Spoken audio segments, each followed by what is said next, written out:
Right, ndadzoka manje ndine nyaya ndiri kuuya nayo nhasi guys, iri kubva nekune mukomana anotwa Promise Mkwananzi, andimunomuziva, anga ambori spokesperson weCitizen Coalition for Change. Ari kuti using peaceful and lawful means we have stopped E.D. Mnangagwa from third term and illegal term extension of 2030. Let us press harder until SADC News agrees to put 2023 disputed election agenda on the facilitated dialogue for political, economic and electoral reforms before conferring Zimbabwe the chairmanship.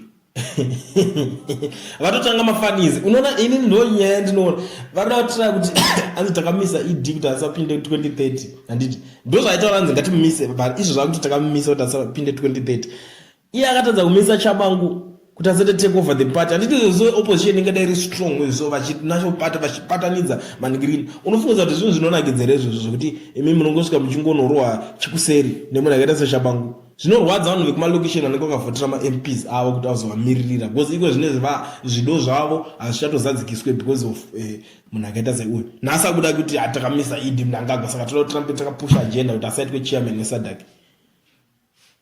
Mungazoti ndinotaurisa but guys ameno munoionawo sei nyaya.